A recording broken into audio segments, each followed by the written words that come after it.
Hello everyone, कैसे हो आप सभी। स्वागत है आप सभी का एक बार फिर से आपके अपने इस प्यारे यूट्यूब चैनल ज्ञान विद्या कुल में। और आज हम फिर से सीख रहे हैं एक मोस्ट इम्पोर्टेंट एप्लीकेशन कि आपकी माताजी बीमार पड़ गई है और हेडमास्टर सर से कुछ दिन की आपको छुट्टी लेनी है, क्योंकि आपके अलावा माताजी का और कोई देखने वाला नहीं है। ठीक है, तो आइए सीखते हैं इस एप्लीकेशन को। क्वेश्चन में क्या दिया हुआ है कि यू आर मोना और मुकेश, या तो आप मोना है या मुकेश हैं। लड़की है तो मोना, लड़का है तो मुकेश लिखना है। Write an application to your headmaster. आप अपने हेडमास्टर को एक एप्लीकेशन लिखेंगे requesting him to grant you a few days, मानी कुछ दिन के लिए leave, as your mother's is sick, मानी आपकी माताजी जैसे बीमार पड़ गई है, and you have to look after her, और आपको अपनी माताजी की देखभाल करनी है। लुक आफ्टर का मतलब होता है देखभाल करना। तो आपको आपकी माताजी की देखभाल करनी है, इसीलिए आपको हेडमास्टर साहब को एक एप्लीकेशन लिखनी है और कुछ दिन की छुट्टी लेनी है, फ्यू डेज की। ठीक है, चलिए मैंने एप्लीकेशन पहले से ही लिख रखी है, बस हम इसका फॉर्मेट देखेंगे कि आज हो गई है 10 फेब, 10 तारीख हो चुकी है, 10 फरवरी, और 2026 में मैं ये एप्लीकेशन लिख रहा हूँ ऑन द बोर्ड, है ना। और टाइम उधर दिख रहा है 1:15 हो गई है इन डे में, है ना, दिन में।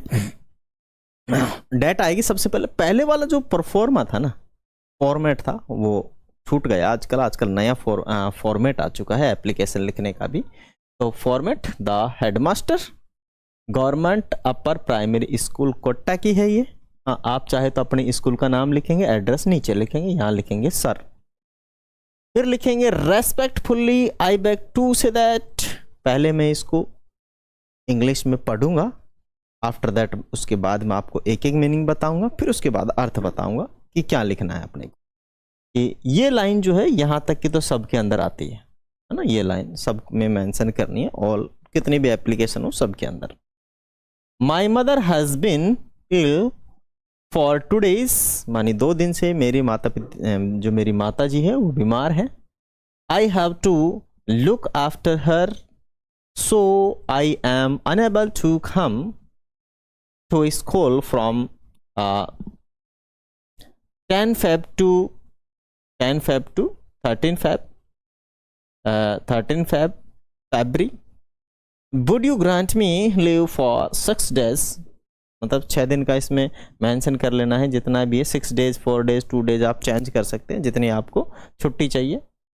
And oblige thanking you yours obediently Mona और मुकेश। अब इसे समझिए, अब मैं मीनिंग बताता हूँ एक एक। रेस्पेक्टफुली मानी सम्मान पूर्वक, आई मानी मैं, बैग मानी मांगना, टू मानी से, और 2 वर्ब्स के बीच में इन्फिनेटिव मतलब 2 वर्ब्स के बीच में टू का यूज़ किया जाता है, आप ये समझो। से मानी कहना, दैट मानी की, माई मानी मेरी या मेरा, माता जी मदर मानी माता जी, इल मानी बीमार, और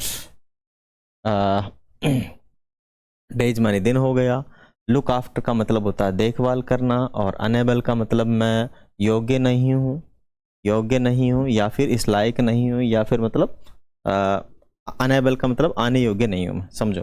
कम का मतलब होता है आना, फ्रॉम मानी से, और क्या है ग्रांट का मतलब स्वीकृत करना, बुड का मतलब होने देना, ठीक है, और ओब्लाइज का मतलब स्वीकृति। तो आप वापस से इसका अर्थ जानेंगे कि इसका अर्थ क्या है रियल में। ठीक है, समझे। इसका अर्थ है कि रेस्पेक्टफुली मानी सम्मान पूर्वक, या मोस्ट रेस्पेक्टफुली आप यूज कर सकते हैं। I beg to say that, मैं कहता हूँ कि my mother has been ill for 2 days, 2 दिन से मेरी माता जी बीमार हैं, 2 दिन से मेरी माता जी बीमार हैं।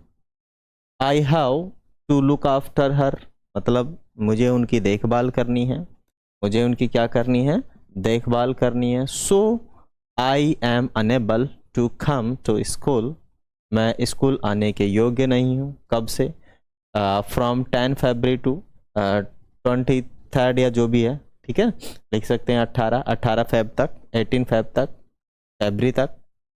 एबल नहीं मतलब मैं नहीं आ सकता।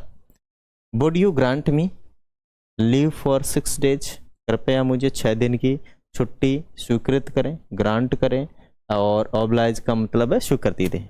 ऑब्लाइज का मतलब क्या है? स्वीकृति दें।